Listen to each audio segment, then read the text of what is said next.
Hello, it's Lisa, and welcome to the podcast about convicted triple murderer Erin Patterson and her murder trial. Before we launch into today's updates, please head to my website, mushroommurdertrial.com, to subscribe. If you haven't yet, please subscribe to this podcast as well on your preferred platform so you never miss a thing. Also, I'm going to be sending through the photos that relate to this episode on the newsletter tomorrow, so get ready. So today we're going to talk about Simon Patterson, the survivor, father, and his life on the beaten track. For someone so central to this most bizarre and tragic case in recent Australian history, Simon Patterson has remained remarkably private. Do you blame him? I don't. He's Erin's estranged husband, the man who was meant to be at that infamous lunch that killed his mother and father and his aunt. But Simon didn't attend. While much of the focus has been on Erin, I want to take a moment to look at Simon, the man behind the headlines, because if you dig a little deeper, you'll find someone who, long before the courtrooms and media frenzy, had a deep love of remote travel, family time, and the Australian outback. John Ferguson from The Australian had yesterday an excellent article in the Oz about Simon. I won't go into too much detail here today because John's going to be on our show hopefully this week if I can get hold of the studio. But moving on, this is how John's article in the Oz started. Quote, Simon Patterson lost a lot when he married the woman who was a stranger to the truth.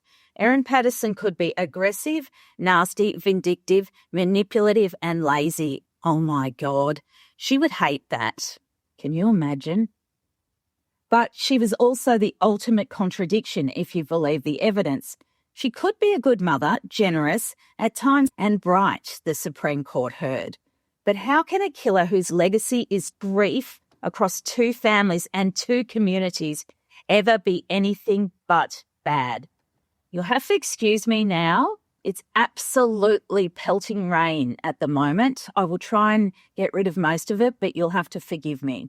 Those hardest hit by the murders, the Pattersons and the Wilkinsons, are in the midst of a very difficult recovery process, with experts warning that the post-verdict environment poses unique challenges for anyone.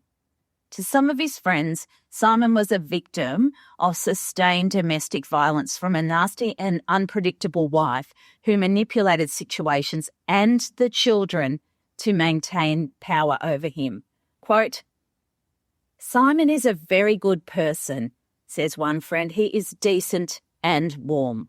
But Erin, this is not John's article anymore, this is me, but Erin loved to spin a tale in the Facebook group about the man who she originally called hubby, even though this was 2019 and they had originally split in 2015. Hubby, that implies to me connection and regard. I don't know what she was up to there. Maybe it was perception management. Others from the group told me later that Patterson had a very unhappy marriage and she alleged, quote, coercive control.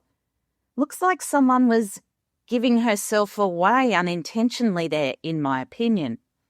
To date, we don't know a lot about Simon because he's chosen to stay silent, which is his choice, and no one would ever blame him for that. But a few things have flown under the radar. He was a keen photographer who loved to travel to places such as China, Iran, and Africa. Now, his photo blog was deleted, but I'm fortunate that I saved on my iCloud a few things that he had put out publicly, such as photos from China of his dad, Don, frozen in time outside a refreshment stand where they made their way to the top of the world. And this is what he said.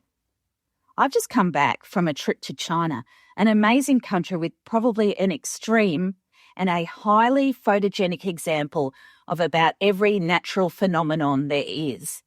My favourite China experience was Mount Everest, beautifully moonlit at night. Standing at the foot of the world's highest mountain is simply incredible. I stood transfixed fixed for about 5 hours and I couldn't drink it all in. Quote, "Where would you like to go next?" He says, "The Silk Road from far western China to Turkey would be an amazing journey." In a blog post titled Australian Outback Adventures, the Ann Beadle Highway, Simon wrote about taking his family on a 1,350-kilometre journey across some of the most isolated desert highways in Australia. He described, now if you're on YouTube, I put a photo up of a campsite with stars. That's Simon and Erin and their young son. He described the experience of camping under the Milky Way, far from civilization, pitching tents near an old nuclear test site, though carefully avoiding the radioactive zones. Here's a quote, "There's nothing like the peace and tranquility hundreds of miles from civilization. It's a real privilege to safely pitch a tent with one's family and enjoy a simple campfire meal in the crisp, clean air." Moreover, he said they were on a corrugated sandy track through the Australian desert and they were moving home across Australia. So that's obviously when they were coming back from Perth. So maybe we're talking 2013? Especially when it's a 4-year-old child travelling with his mum and dad, even more so when the route goes past old nuclear bomb sites, which continue as an active military testing range to this day. I'll put this in the newsletter as well. It's quite jarring to see photos of their campsite. Their grey 4-wheel drive's in the background, and there's 3 camp chairs set up outside a tent. One is a tiny child's seat. And then Simon writes about playing cricket several times a day with their 4-year-old son. This is a man, at least at that time, who found value in simplicity, in unplugging, in watching the stars with his family.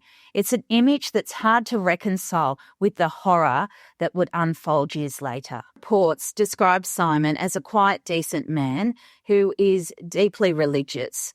He's respected in his Gippsland community, and someone who, after separating from Erin in 2015, tried to maintain civility for the sake of their 2 children.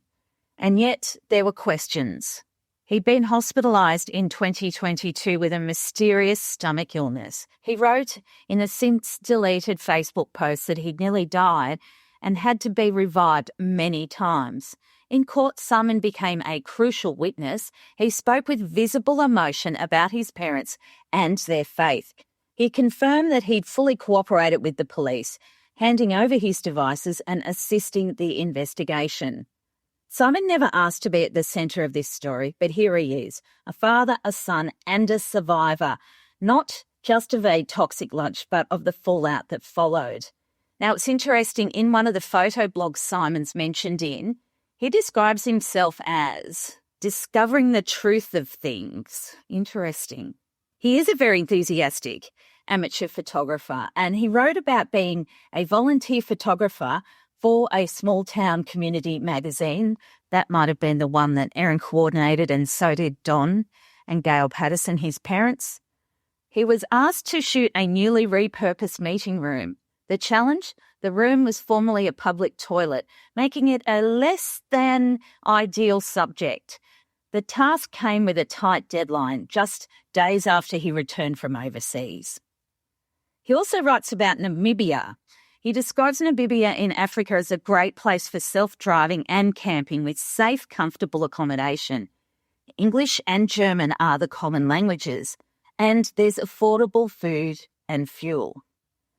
Now, Simon has a photo here of a self-contained setup with 2 rooftop tents on their 4-wheel drive that they hired in Namibia. He said it was a good way to travel, and they've got bamboo ladders that lead to the tents. I've just got to say something. I would take my chances with the wildlife rather than camping with Erin Patterson in Namibia, just saying, because she's her own type of, she's a predator at the end of the day. So it was a really good place for them to self-drive and camp, and there were supermarkets everywhere, and they're full of food for a Westerner's palate. Accommodation was safe and comfortable. Simon also mentions that they got a 4-wheel drive that had a missing wheel nut, and they had to drive on the flat lonely desert road in Namibia and attach a spare tyre as best they could. So they drove for a fortnight through Africa with one wheel not entirely attached to the car. The wheel never fell off though, so we learnt in Namibia that attaching wheels via all 6 nuts is perhaps overrated.